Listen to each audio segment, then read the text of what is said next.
ɓiɓɓe fulɓe andu diine maɗa fedde heblo sukaɓe Afrique takkusana yoni to lappol palol dande maayo ngo rewayi wargo mayela gambi baafata dinguirayi fallimma kon waktu yoni ha to ñoro kame jombuko ha to marina ene jiya e gardidi kabruji men to leydi Sénégal hanki sanga juulal gueƴe nokko biteɗo Jagali ene tawi nder département mo Barkeji tawi nder commune mo Barkeji département mo Linguére ko bandiji naate wuuro ngo dañi yoɓade fittandu neɗɗo goto hewɓe gañima hen to leydi Mauritanie horejo leydi ndi Mouhamed Cheikh Al Ghazouani kikiɗe hanki o tawama toon to Malabo lamorgo leydi Guinée Équatorial subaka hande o cifanɗe nayyi nandiral hakkude leyɗele ɗiɗe ɗum woni ko yuɓɓina toon to leydi Mali koñinkoɓe leydi ndi pelliti loskude kene tolno e capanɗe joyo e tato fittandu taw ko waraɓe toon to niya wuuro haaɓe tuuma hen wonande ko fate wargoji kame viyola to leydi Guinée Conakry Moussa Dadis Camara kame tumba darima hanke yeeso ñawowo jaɓanaka ko fate banggue ɗerwol ngol ɓe joƴƴinno yinnodeɓe ko ɗaccitede kabruji men manawen ha to Côte d'Ivoire ma en jaaha to Nigéria Tchad Cameroun kame Burkina Faso ha to joolama jaɓeri musidɓe tedduɓe woto goɗɗe joni jañoɗena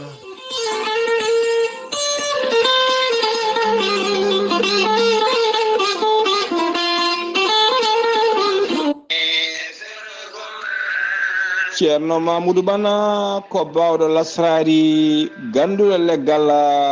labɗo reedu malaɗo wune ceerno Mamoudou Bana ene safra rewɓe wonduɓe kista wonduɓe fibrome dogan sita infection omo yawrani ɓen wonduɓe asmo diabète tension rewɓe ronkuɓe sowade rewɓe ɓe ellaji men ndewani lawol ceerno Mamoudou Bam ene yawrani ɓen worɓe usraɓe goragu to banggue lasrari ceerno Mamoudou Bana ene yawrani ɓen ɗaɓɓoɓe kayitaji ɗaɓɓoɓe embauche ɓen gollotoɓe yiɓe ñibde e palasuji men ceerno Mamoudou Ban kadi ne yawrani ɓe rewɓe sattoraɓe dewle walla ronkuɓe ñibde e dewle mumen walla worɓe ronkuɓe dakamitade dewle ɗe ceerno Mamoudou Ban ne yawrani ɓen mi arsigaji men kippi ceerno Mamoudou Ban andine dendagal keleneɓe mum o ɓuuri wawde gollade ko ɗeɗo balɗe tati woni ñande talata ñande alarba e ñande alkamisa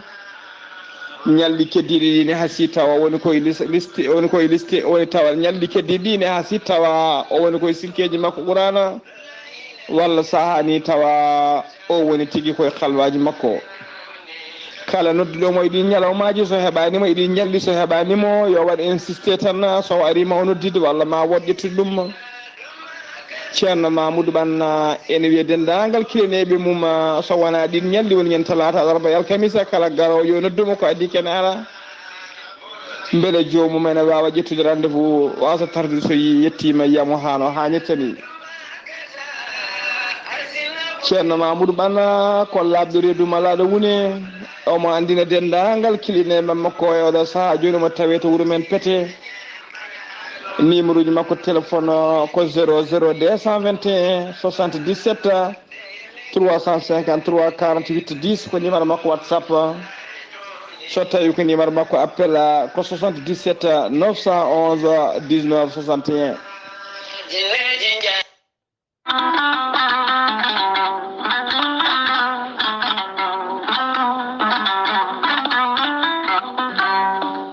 fulɓe mbi kala ko ɓooyi juuti Allah ne wela gonga ne tawa gorel teya ko haako moƴƴo iwruken to kordinoro ari ko wallude en e safrude en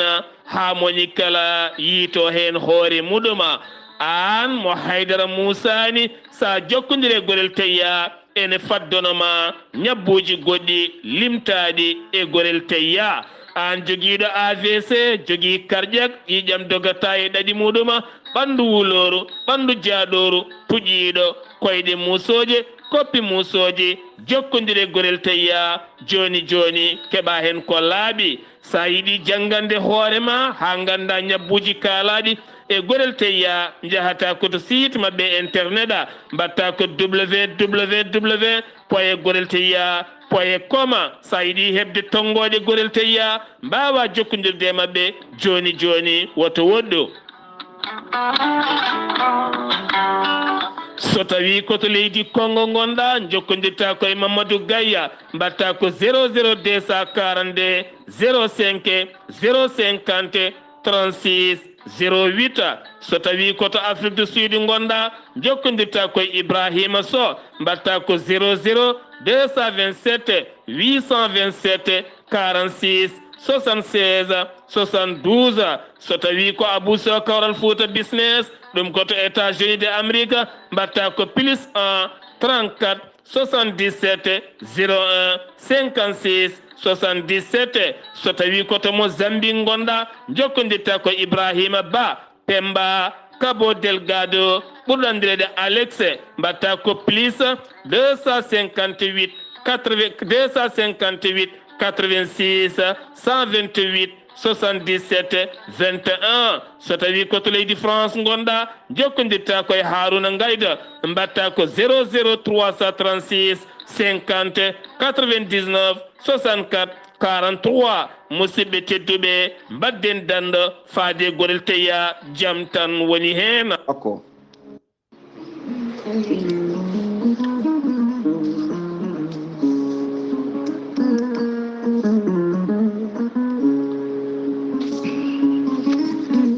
ceerno Djiby ko wittiyanke leɗɗe ko safriyanke safruji fina tawa. ceerno Djiby ko jaadindo ɓalawal e danawal kala. ceerno Djiby ko laaɓɗo reedu malaɗo wune. ceerno Djiby ko baawɗo listihara moƴƴuɗo longala jawɗo firtude dabruji weddaɓe korte. ceerno Djiby ene yawran ɓe rewɓe ronkuɓe sowade rewɓe dartoraɓe e rewɓe musidɓe tedduɓe ɓe ellaji mumen ndewani lawol. ceerno Djiby ene safra ɓe en wonduɓe kista fibroma doggam sitta worɓe ustaraɓe goragu. ceerno Djiby ene jogui leɗɗe fannuji tati hen fannu goto so tawi a hutorima ɗum fodde 13 rafine yalta ma ha laaɓa. fannu goɗɗo so a ƴetti ɗum fodde 19 rafine yalta ma ha laaɓa. fannu tataɓo waddete koye gawri samme walla gawri ndemiri so tawi a hutorima ɗum fodde 100 rafine yalta ma ha laaɓa. ceerno Djiby ne jogui pegge e usula bonnoji dabaruji e ɓeydoji arsigaji. ceerno Djiby ko bawɗo listihara dokkatama ko inde ma inde nene maɗa o haala ko woni nder ɓerde ma ha mbiya yoni. so tawi ko wonɓe nder leydi Mauritanie ko ujunere mbuɗu wonɓe Sénégal e dendagal leyɗele takkiɗe leydi Mauritanie ko 400 CFA. wonɓe Europe Amérique Asie ha Afrique central kala ɓen hay mbuɗu jomum yoɓata ko gratuite. ceerno Djiby ne andina dendagal kilineɓe mum e oɗo saaha joni mo tawi nder Nouakchott to legal nettek sara jeere nettek to base makko mawɗo ɗo. kala jiɗɗo jokkodirde e ceerno Djiby numéro makko téléphone ko 47 22 80 84. ceerno Djiby ene jogui miñum mo golloto ne wiye ceerno Alassane Sy. jiɗɗo jokkodirde mum ko 48 jiɗɗo jokkodirde ceerno Alassane Sy ko 48 10 0013. ceerno Djiby ko laaɓɗo reedu malaɗo wune so tawi o yennama ka miskino o safruma ha mbiya wen tawa hay mbuɗa yoɓani. ceerno kettode kaburuji mon e ceerno Djiby mbadden dando faade makko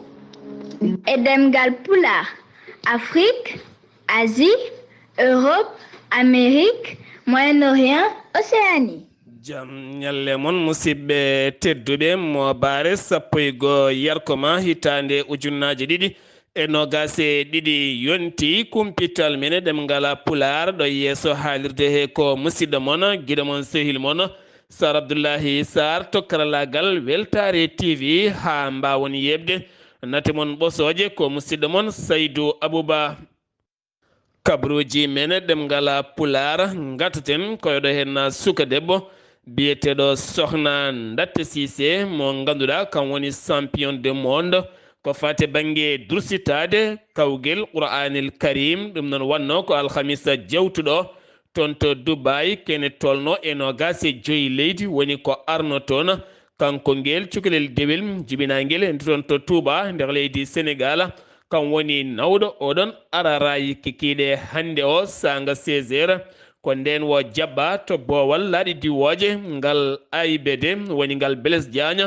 dendagal umma islamique kala kamɓe ɓesguji Sénégal naɓe jalti gam jabbade ngel ɗo henna cukalel dewel ngel duuɓi 13 mo ganduɗa kan woni hande o champion ɓurɗo forde to banggue dursitade qur'anil karim ngel kawguel bandugel taw nottino ko 25 leydi toon to Dubai ɗe mbiyamo tan yo jogoro jaam te tawno qur'ana sonate ɓernde cukalel nurɗinat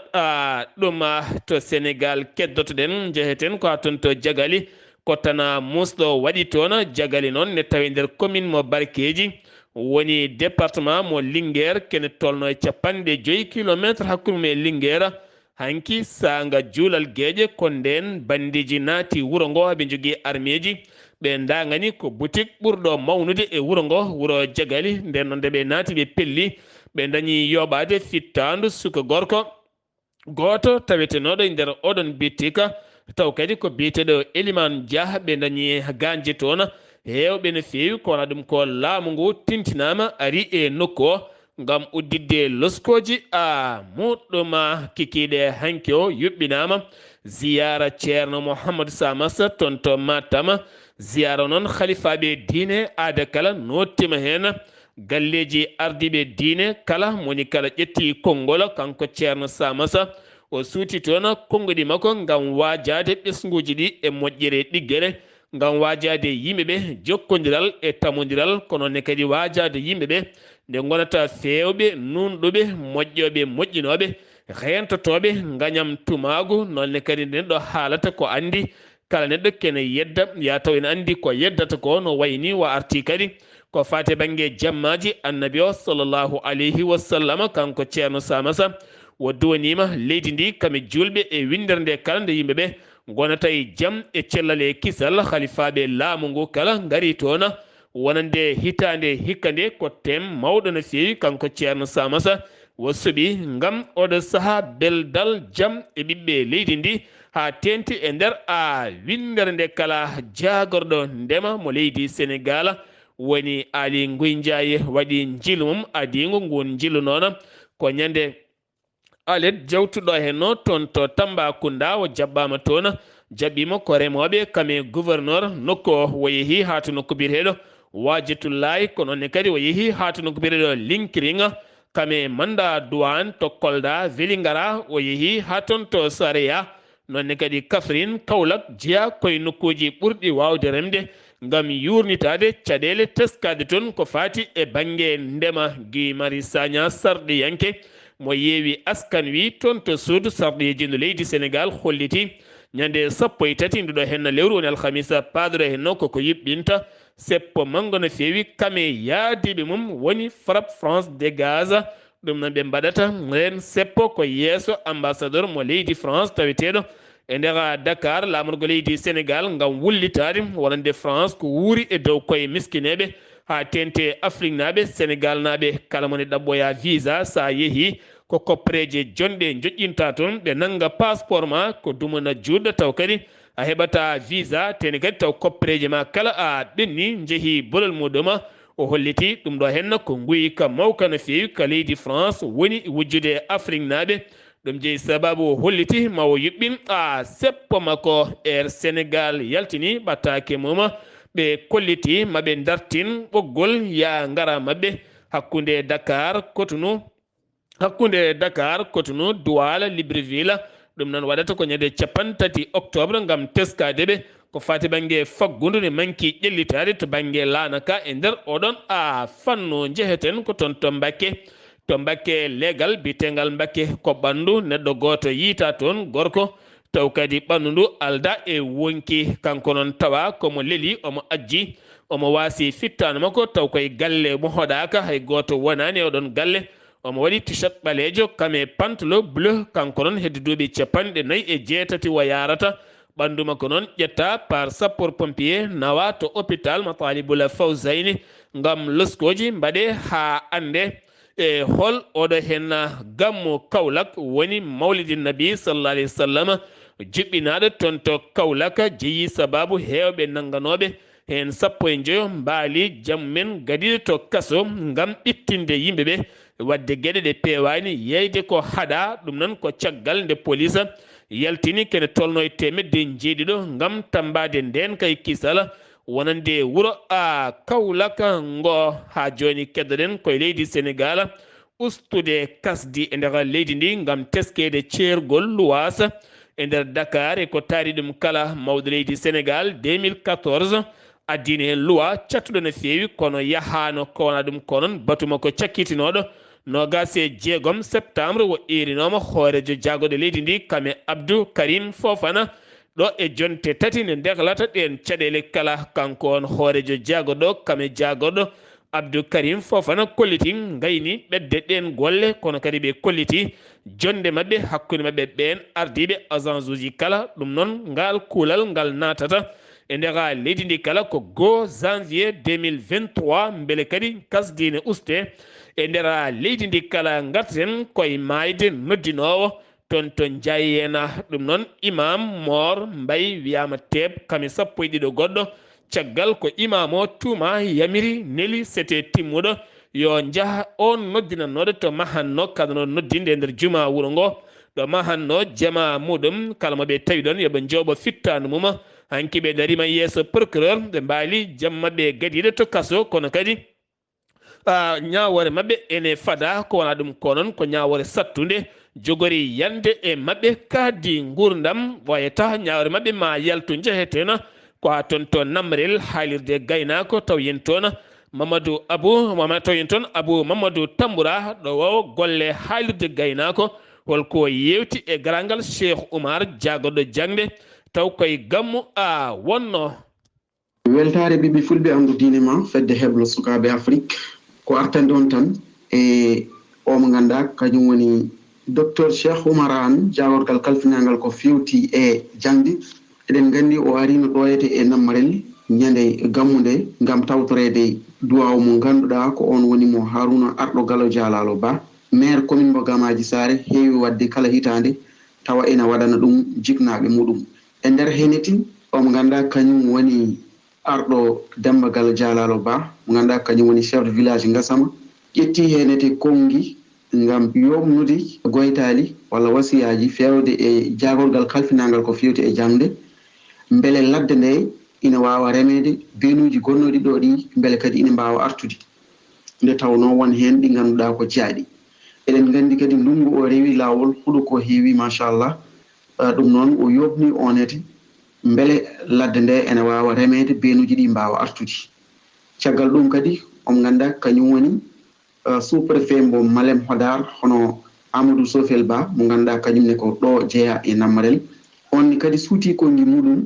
ngam waytanade sukaɓe ɓe ganduɗa ko wonɓe ɗo e diwan he ɓe ganduɗa ko janggannoɓe fuɗɗiɓe accude dañɓe diplôme aji won hen ɓe ngala golle beele ene mbawa ƴettede daña golle ɗum noon ala no mbatten so wona en kettoto chef de village Gassama hono Demba Arɗo Gallo Dialalo Ba kanko e Amadou Sofel Ba mo ganduɗa ko sous préfet o Malem Hodar ɓayde ko inde chef de village uji kalanmi sa yi ministre e maire maɗo jooɗi ala saga doliya sa ala hen minen doliya sa men hande ko ladde huuɗo dañama yo reene yo reedira nden chef de village uji komin renoɓe huuɗo ko renoɓe ladde min jiiɗi ko ballon amen te ladde nde rentane ɗo gueɗe ɗiɗi premiére gueɗel ko benuji yo ngar wiyanta boli ɗi département jomne 4 ben tacci ben biddi ben namorel ben yaare kanƴi fof koɗi jaaji nden so ɗi goni ɗo so cuumu sumi kala ne wawi sumde département benuji nayyi ɗi fof so kawre cuumo yahata e nokku ɗesi fof ɓe ƴettiɗi ɗi nani Podor ɗi moƴƴani ɗi wiya nan ngala sofreɓe benuji amen ngar so beeruji ngarti beeruji amen garta heddi ko mballon amen tracteur uji min ndema komin jogui kalis amen min mbaɗa gasoil min ndemana koye amen ɗum tan min ñaaƴi monsieur le ministre e monsieur le maire ko ɗum min nelimo ɗon mballe amen benuji amen garta mballon amen minen seeɗa village uji ɗi nomin yimɓeɓe dañiri kayitaji juddu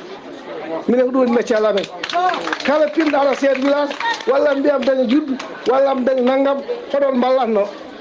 par ce que goto moon fof waɗi an a feeɗi amen o tout service du département mbaɗa 7 millions yomin pewniri kayitaji juddu an monsieur le ministre en mbaɗi ɗum ko tottuɗa ko service uji département Podor ne heewi minen kam ko an woni ministre amen l' intérieur hay salaire uji amen ɗi min dañi haɗi sababu o ka ɗum noon mballe amen gueɗe ɗiɗi ladde nde no renira mballon amen yimɓe mballore minen service uji nomin dañiri kayitaji juddu allahumma salli ala jarama jarama Amadou Sofel Ba mo ganduɗa ko sous préfet au Malem Hodar. Dembi, quand on a la chance de rencontrer le diable, au lieu de lui demander l'or, autant lui demander le secret de l'or. Dembi sa yi hay wawi hawrde jinne kay woto tog oto ñaago ɗum kanŋe ñaago ɗum holno kanŋe heɓirte. Allah rokki ministère de l'éducation harno min ɓamdani hen mbeɗa andi welatamo kalatmi ko. Allah rokki ministère de l'éducation sukaɓe nane nokku he joguiɓe bakuji nane nokku he joguiɓe wonɓe université nane nokku he jeeha ɓooyi donki continde par ce que ngala moyen ji e kala ɗo mbawɗa dañde moyen ɓene ƴettira jangguinoya par ce que il paraît qu'il y a un grand déficit d'enseignants dans le pays mais aussi dans le département omin dekkuma hen joni mbiɗa min gandi mbeɗa min gandi hakkille ma nan hen kono noon ɓe mbiyatam puccima ko yaawi ko fof saaha fof ɗo membo ɗum loocol lesno walla e mbattana ha men hakkille ɓen ɗon sukaɓe ɓe mbawa janguinde wawɓe liggade ɓe ngala ɓe diplôme aji wawɓe liggade e université ji ha joni an fof yaade éducation nationale doole ma nan hen bawal ma nan hen mballe no liggori toon e ɗum min jinnomo ɗum halfinde monsieur le ministre. Caggal nde kettiɗen goytaji ɗi ɓeɗo bandiraɓe goyti docteur Cheikh Oumar Anne woni jagorgal meɗen kalfinalngal ko fewti e jangdi kankone ko ɗum ɗo o heeɓi jabtade. darde mon ne yooɗi e leñol ngol amin belti hen nde salminama noon foof Demba mi calminima an e chef de village uji ɗi foof président wi Cheikh Oumar nde yiɗi liggade Sénégal noon ko liggade école aji ɗi eɗude ɗe sukaɓeɓe janggoɓe fotɓe janggude ɓe sa fecciɓe fecce nayyi feccere nde ko eddude ɗe gooni janggoɓe ko ministre de l'éducation nationale haalata de fotɓe janggude ɓe sa fecciɓe fecce nayyi feccere nde ko eddude ɗe ɓe gooni président wi kam ayi liggey nan toon hikka hitande gaɗo dude Sénégal 40 milliards ma nanni hen milliards uji nogas ɗi ko budget projet mo gouvernement Sénégal waddi e banque mondial oɗon gandi bamoyde kalis nanna ɗum e duɗe ɗe taw koye banque mondial gummiɗa bamɗa ɗum ko projet mawɗo e darde mawde o addi nanɗo fuɗɗima mi nomi responsable projet o altine oɗo fuɗɗoto liggey oɗon gandi noon so tawi min addata yiddude kadi ma taw kadi wona ala Podor e Fouta e Saint-Louis e Louga poletake mais foof noon yo école uji ɗi darne jangguine élevage président wi ko yo ndaare budget law mo nde fotta e milliard uji 50 nanne joni e élevage haɗum noon ɗum ɗon sa yi assemblée budget o sone wote par ce que ma tawtore bandiraɓe tedduɓe hettiyankoɓe weltare TV weltare ɓiɓɓe fulɓe andu diine ma fedde heblo sukaɓe afrique abo mamadou tamboura mo radio gaynako nammarel ngam weltare ɓiɓɓe fulɓe andu diine ma.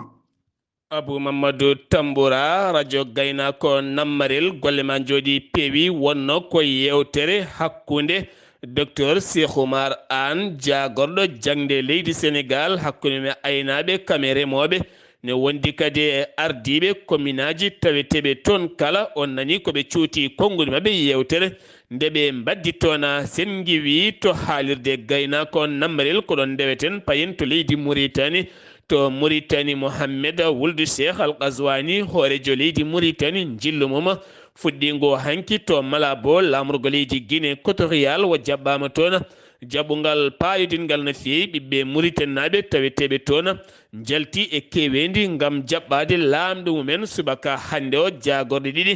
jagorɗe hakkude leyɗele e yeeso hooreɓe leyɗele ɗiɗɗe ko ɗon toɓɓe nayyi ciifa jokkodiral hakkude leydi Mauritanie kame Guinée Équatorial sifande adide ko jokkodiral to banggue diplomatie hakkude leyɗele ɗiɗɗe e moƴƴinde koddigal e moƴƴinde gonka kame jokkodiral hakkude leyɗele ɗiɗɗe sifande rewde hen ko fate banggue awo ma jekkade leydi Mauritanie hakkude mum e Guinée sifande wonde rewde hen ko jokkodiral to banggue faggudu hinde commerce hakkude leyɗele ɗiɗi ɗe ha ɓuura wawde yuɓɓude ko wona ɗum ko ɓe pamodiri yogay toɓɓe kadi ko wona ɗum ko kanko hoorejo leydi wo holliti wo tawi toon Mauritanie naɓe kono kadi ɓuuri yadude koto banggue commerce ɓe kolliti aɓe ndeeƴi e nder ndiɗon leydi kanko mawɗo leydi Mauritanie jokkude toon jillu mum jillu cehilagal kame golle ha joni keddorɗen koto leydi Mauritanie ngam jamma jibinede annabi o sallllahu alayhi wa sallam association moɓe mbiyata iltahar association mo mbiyata iltahar e gardogol Mohamed Yassalama wuldu Abdullahi ɓe kolliti ngam barke annabi o e mawninde jibinede annabi o ɓe pawi hayre adide mahde centre mo ganduɗa on safrete ɗon ko joguiɓe ñaw cancer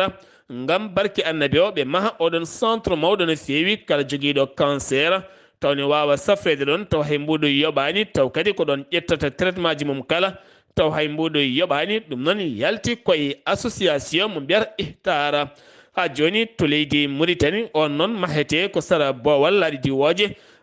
kingal ngala to Mauritanie keddorɗen docteur wonande biyeteɗo Habiballah Salima yeddi ha memi leydi kabaru jirliɗo e nder réseau sociaux wiyede won gorko goto gonduɗo e ñaw kardiaga ari to hôpital Saoudien welsinda yeeba ha wasi toon fittano mum o hollitiɗo dumunaji kala ɓe teskaki garɗo toon ne yeeba ha wasi fittano mum taw ko caɗele ɓernde jogui ɓe kollitima ɓe ndiwido wonande on kabaru haɓe ganda holto on kabaru supitti nokshata police riwi hewɓe rewɓe taw ganda ko arnoɓe seppude yeeso galle lamorgo ngo ɗum ko hanki subaka wonno kamɓe ɓen rewɓe noon ɓe gullitto ko luwa keso mo leydi Mauritanie yaltini ngam dottude duuɓi jagol école premiére ɗum noon hewɓe jinnaɓe kolliti min jiiɗi ko sukaɓe amen jangga ɗacce sukaɓe men jangga ngal kulal noon ko ngal kesal ɓe eri hoorejo leydi Mauritanie nde haytinta ngal ɗon kuulal ngal ganduɗa ɓurata moƴƴandeɓe société peccowo liɗɗi ɓen faabade ɓe galleji men nanni ndiyam joguiɓe caɗele ngam wallideɓe e kala saaha mbarude beele ɓe mbasa tinde caɗele kanko on koolaɗo kuuɓal jagorɗo awowo holliti kene tolno e temedde 3 tonnes woni ko yaltina kala ñalawma aɓe jaltina 32 tonnes liɗɗi faade e ɓeena wonande ɓe galleji men nanni e ndiyam taw kadi koye nder wuuro Nouakchott joni keddoɗen koye nder leydi Mauritanie jagorɗo gueɗe nder leydi kame jaccingol laamu leydi ndi e nder windande nde o yaltini o holliti wonande maayo ngo Sénégal ɓeydima ƴerde ɗe balɗe caggal nde hewɓe teskinongo ustinama seeɗa kono e wiidemo maayo ngo ƴeeri banggue Mauritanie o kene tolno e métre uji 5 pawɗi 36 centime ɗum koto Luxayba 2 ɗum noon tawete koto ma sentane tawe nder état mo Trarza keddoɗen ko nder leydi Mauritanie ambassade mo leydi France holliti yuɓɓini heblo kene tolno e 50 koninke walla 50 police Mauritanie naɓe heblo mango no feewi ngam so tawi woni neɗɗo ne ngama otage holno ɓe mbaɗata haɓe mbawa faabade ɗum walla wonto jangu woni e wadde holno ɓe mbaɗata ɓe mbawa hadde nguɗon jangu ɗum ko officier police ji ko ɓen dañi heblede e nder oɗon fanno yewtere hanki hakkude jagoɗo ndema kame yaadi ɗum kala woni Yahya Wuldu Ahmeda hakkude makko e union hakkude makko e union employeur mauritanien woni Zeynila Abidine nden yewtere noon wo holliti wonande ndema leydi Mauritanie ne tampina feewi caggal nde weeɗaka jungo wonande ɓesguji Mauritanaɓe joomen ngaloji jaɓani nadde e ndema no fotiri ni ko laamu ngu tan ɓuuri wawde dillude hen beele kadi wawa haɓade jonde wasam gollago e nokkuji ɗi kala jeeheten ko hatton to Magama taw yen toon musidɗo men ceerno Oumar Samba Sy tawetede to Italie toon to Italie yuɓɓinama toon jamma jibinede annabi o sallllahu alayhi wa sallam ma en ketto kanko ceerno Oumar Samba Sy goto ɗowowo guinol jamma mawlidin nabi sallllahu alayhi wa sallam sira annabi o kala ñande altina e nder weltare TV weltare ɓiɓɓe fulɓe ballal ceerno Sarif Dia ma en ketto ko yewti e mawlidin nabi sallah sallam ɓennuɗo hen toon to Italie ma en gartan e makko e hen. Wa aleykum salamu wa rahmatullahi wa barakatuh. Ceerno Abdullaahi Saar a salmitama a ñaganama Allah moƴƴere en calmini dendagal hettiyankoɓe radio weltare ɓiɓɓe fulɓe ko alda e paltore kadi en mbi alhamdulillahi rabbil alamina ñalawma o waɗi fayida jamma jibinede nelaɗo sallllahu alayhi wa sallam mawninama ɗo e nder leydi Italie wuro men ene wiye Vicenza leegal ene wiye Ponti Barbarano machallah julɓe ɓe ndendiɗo kawriɗo seeremɓe mawɓe e khalifaɓe e foof ndendiɗo mawnini jamma o kadi rewi lawol sa nani ɗeɗo daaɗe belɗe aɗa andi ko almuɓe kadi ko daraniɓe almudagu jejjitani ko gonno ko ko ceerno men ganduɗa ceerno Saydou kamɓe goni hen ene wondi kadi e ceerno men ceerno Basirou Gayde en ene wondi kadi ceerno Yaya Sy en e gardugol ceerno Aliou Sy machallah e ceerno Djibi Kane en machallah foof ngari e jamma o rewi lawol kadi toɓɓe baɗɗe fayida payodinɗe kalama hen ɓe cuɓima hen toɓɓe ɓurɗe kadi mantinde wonande ko nelaɗo sallllahu alayhi wa sallam haalno ko fati e banggue e akhlaq woni jikku e jikkuji nelaɗo sallllahu alayhi wa sallam kalama hen e kadi nelaɗo sallllahu alayhi wa sallam ko wasino ko addabani rabbi wa ahsana tabibi o yetti Allah nde nehimo moƴƴini nedi makko affaire nedi kadi haalama hen ɓe kaali kadi toɓɓe ko faati e banggue wasiyade julɓe ɓe yo mbattu hakkille ko faati e banggue toñangue yo yimɓe ɓe ndeno azulmu zulmatun yawmal qiyamati nelaɗo sallllahu alayhi wa sallam wi kala toñowo ñalawma janggo koye niɓɓere o wonata ɓe mbasima kadi nden toɓɓere yo yimɓe ndeno ko faati on banggue ɓe mbasiyima kadi julɓe ɓe ko faati e banggue toɓɓere wa man satara musliman satara llahu yawmal qiyamati kala cuurɗo julɗo bandum ñalawma janggo dargue Allah suurma ɗum ɗo fof ɓe mbasiyima hen e kadi woni belemma e hawrude hen kadi e mawɓe ɓe ganduɗa joom duuɓi en e kawri hen e jogui kursaji ko ɓe ganduɗon tigui jeeyaɓe e pelle men ko wayno alhaji Demba Wan en jeeyaɗo e fedde HCSA ɓeɗo fof kawri hen e duwima hen kaali hen mbaɗi hen haalaji baɗɗi fayida e musidɓe men hoddiɓe men e kadi e musidɗo men ceerno Hamidou Wele e jeeyaɗo to Jowol Worgo fof mbaɗi hen golle payodinde e jamma he machallah ɗum noon jamma o weeli kadi o rewi lawol o waɗi fayida kadi o waɗi jurum no feewi sababude ko nelaɗo sallllahu alayhi wa sallam wino ko ɗum fo haalama toon wonande so tawi julɓe on kuuli oɗon jogori huludirde cakte calminal hakkude mon afsussalamu baynakum ɗum fof kadi haalama toon yo yimɓe gon salmodiroɓe yo gon jokkoɓe enɗam yo jokkodir yo jiɗodir machallah e mimi yimama toon woni deftere Alaji Ibn Malik Sy mo ganduɗa gorko mo Tiwawon machallah e burdi kadi yimama toon machallah Mouhamadoul Bousayri ɗum ɗo fof yimama toon e jamma o weeli kadi yuɓɓi o waɗi fayida ɗum ɗon en ñaaguima Allah nde Allah hokkaten hawrude e mawludaji kewɗi ya barke rasulu bil haqqi sallllahu alayhi wa sallam musidɗo mon almudu mon Oumar Samba Sy ɗo e nder leydi Italie faade weltare ɓiɓɓe fulɓe andu diine ma. ceerno Oumar Samba Sy goto e jeeyaɓe sosɓe weltare ɓiɓɓe fulɓe weltare TV tawetele to Italie ɗo wowo sira annabi o sallllahu alayhi wa sallam kala altina e nder jayde mon weltare TV taw kadi ne wallodira e ceerno ɗaha kan kame ceerno Sarif Dia golle ma jooɗi peewi ha toon to Italie min calmini dendangala Ponti naɓe kala min calmini Demba Wan mbeɗa andi ko ɓuutaɗo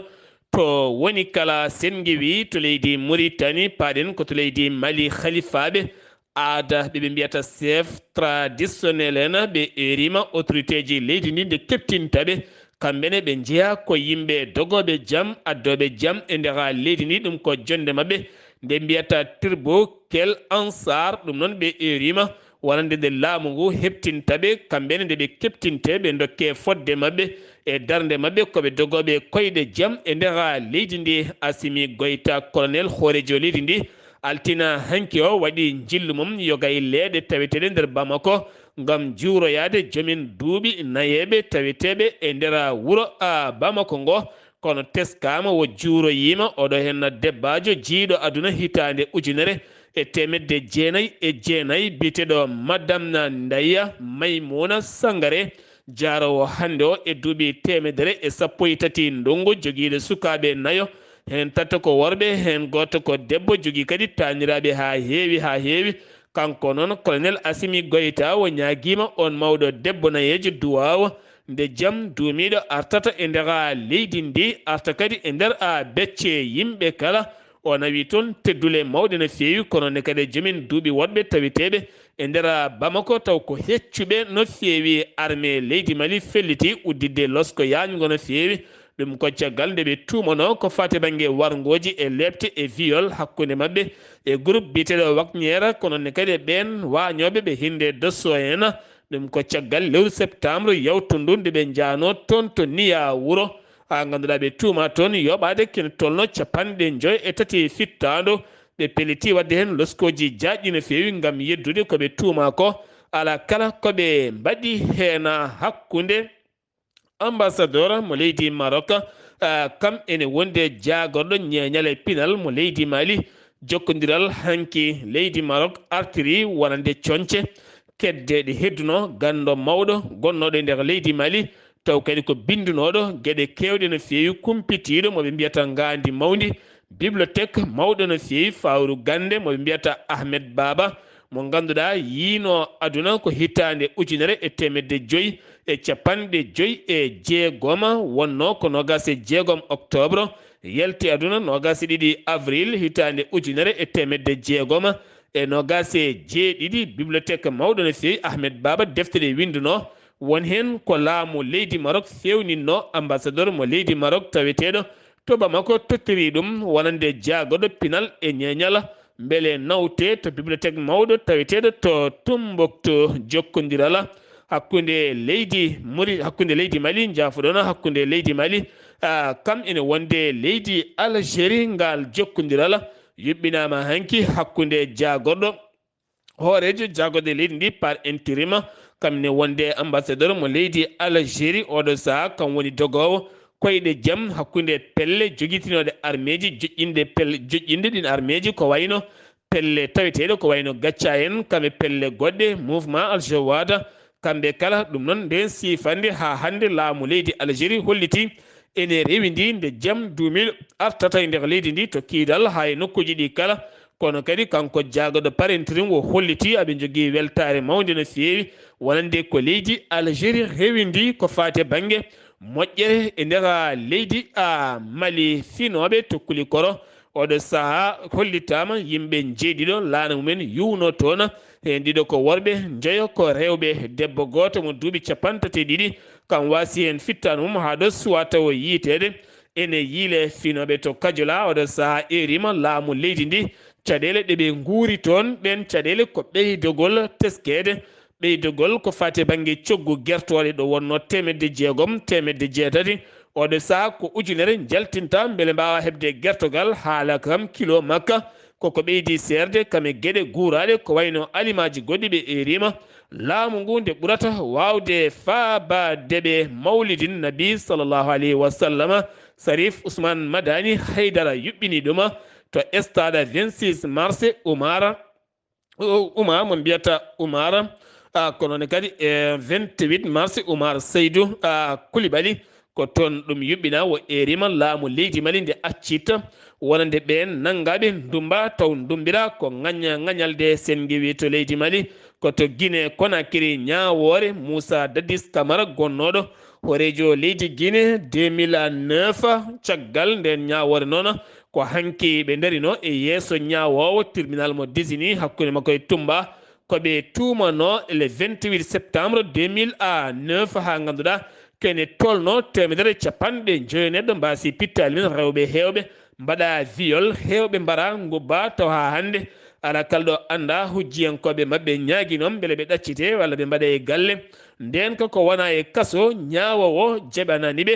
ɗum haydara jokkodiral hakkude leydi guine konakiri hakkude leydi côte d'ivoire ɗum ko jillu ñalawma hanki o général bachir diallo gardiɗo police woni jagoɗo nden kay kisala gueɗe nder leydi kame jaccingol laamu jillu makko to abidjan fuɗɗi ko hanki 10 octobre ha 14 octobre hakkude makko e général wagande jomande on noon ɗum woni inde makko ngam jokkodiral oɗo saaha yidde guine konakiri ko janggude expérience ko fati banggue polisaɓe mum taw koye jokkodirde wonande dadiɓe ɓe leydi côte d'ivoire ko ɗum woni ngal ɗon jokkodiral to côte d'ivoire brigade haɓade guura serka jagoɗo jeeygu felliti yaltinde kankon souleymane diara souba o holliti darni catal équipe mo ganduɗa otoji jeeɗiɗi ɗi type kara 4x4 no wondi kadi 15 ordinateur 400 moto ene wondi kadi e 300 téléphone ngam darnude catal ngal ɓe indiri OCPV ngam haɓade gurdam ceerɗam wahlide produit ji wawde yeyde yimɓe ha yimɓe ɓuura wasde tinde caɗele gurdam ceerɗam to nigéria gouvernement leydi ndi holliti yiiti pétrole brut gujjaɗo e nder état mo delta kene tolno hande duuɓi jeenayyi ko ndun ɓundu yiitani wujje taw koye tiwoji walande leydi ndi ɗum noon waɗata ɗum ko bandiji yiiti ɗum ko NNPC gardi ɗum ɓiyeteɗo Mohammeda erima nden ka e kisal nde ɓeydete duuɓi nogas e ɗiɗi e wiidemo guyka pétrole ko yiita e nder leydi ndi e kala saha wonɗo feeñata to leydi Tchad gouvernement union nationale ɓooyata e wiide hoorejo leydi ndi par intérim woni Mouhammad Idrissa Déby ettuno ɗum ko ñalawma hanki altinowo suuti jungo makko o wondi e yeeso tuunogal leydi ndi mawo jogoro leydi ndi jaam e kisal ɗo e duuɓi ɗiɗi paaɗi haade mabɓe yahoyde e sumgoji to Cameroun ko suka gorko dewnoɗo e ɗereji mum ɗi hinde sina ha tampi ñande kala ko ya ngara nde wattidi tampude ko nden heeli bureau commissariat ɗon ɗo dossier ji makko gonno kala ko yino ɗon wo heeli o wattidi ko jaggede gam teskede leydi Cameroun duuɓi ɗiɗi duuɓi tati duuɓi nayyi aɗa rewa e kayitaji ma yidde fewnude aɗa waɗe yangara ala kala ko gasata hen to leydi Burkina Faso gonnoɗo hoorejo jagoɗe leydi ndi woni Yakuba Isaac Zida ɗum wonno ko 2015 windande makko o holliti wonande ɓiɓɓe leydi Burkina kolliri suwa mumen kolliri ko cuɓi ɓe cuɓi ko leydi Russie gaga leydi France saabu duuɓi 6 konin koɓe leydi Burkina ne kapto wonande ɓen jihadiste en ɓe ngala kaɓirɗe celluɗe ɓe ngala ko fate banggue laaɗi diwoje ɗi hinde hélicoptére kono mo ɗamini ngal ɗo henna jokkodiral e ɗo henna wonande capitaine kesso gardiɗo leydi ndi ene ɗamina leydi Russie ma wawa wallude wonande leydi Burkina Faso ɗon tan ñande 14 15 jonde assise national kala ma yiɓɓine ndera leydi ndi frappe Russie Ukraine Joe Biden foti ma wallit Zelensky ko fate banggue nden ka anti aérien ɗum noon ko fate banggue missilaji bedditeɗi kala maɓe balluɓe kaptorɗi ha mbawa heɓɓade ɗum foti ɗum ko hoorejo leydi Amérique oɗo saaha mo gonɗen ko jonde heñorade G7 woni e badde caggal ñalawma hanki o nde Putin joori misilaji ken tolno capanɗe jeeɗiɗi misile nder leydi Ukraine ngam hollirde so tawi Ukraine dartinani e kala saha weddade bomboje men nder leydi makko kala ko heftiɓe ɓe mbiyata ɓe tinani hen to leydi France toonne kadi ko caɗele teskaɗe ko fate banggue carburant ɗum ko ñalawma hanki o e hande kala otoji kewɗi nana dañi e yeeso station ngaji ɗum jeeyi sababu ko catal tambingal ko fate banggue dépôt carburant syndicat ji mabɓe koko natani hofgo juuɗe gouvernement o erima nde ɓe dartinta ɗum ko ɓuuri yawde kono ala kala ɗo nandirala a heɓa hen Venezuela ko leydi dilli toon ha ganduɗa ken tolno capanɗe tato e jeegomo neɗɗo mbasi hen pittali men ken tolno capanɗe joyi e jeegomo porté dispari majji cuwate o yiitede tribunal saoudien woni Arabie Saoudite ñaawi hanki yimɓe sappo jeeyaɓe to Égypte ɓen sagataɓe ɓe tajanama duuɓi 17 woto maɓɓe kala ne lelo e kaso ɗum noon ko yinnode ɓe yuɓɓinde wonande manditare haare hakkude arabeɓe kam Israila ɗum wanno ko hitande 1993 ɗum koko haɗa to Riyad ngam yinnoɓe yuɓɓinde ɗum jeeyi sababu nde ɗon ñawore woto ɓe gaddude fitinaji e nder leyɗele windere nde kala sifande hawnide wande nandiral subaka hande o ko hakkude Israila kame Liba hoorejo jagorde leydi Israila kame président mo Liba nden nandiral ko dambade nden kay kisal maje kadde mabɓe rende gaz uji kame pétrole leyɗele mabɓe tene ko leyɗele ɗiɗɗe meeɗa nandirde ko ɗum jeeyi sababu sifande hawnide kono jeeyi sababu handen sifande laati ko laamu leydi Amérique musidɓe tedduɓe ɗum ɗo hen wonno kabaruji garanɗen pikiɗe hande o ɗo yeeso haalirde he ko musidɗo moon guiɗo moon sehil moon Sar Abdullaahi Saar kettimalaki jaam yo jaam Allah hiiramena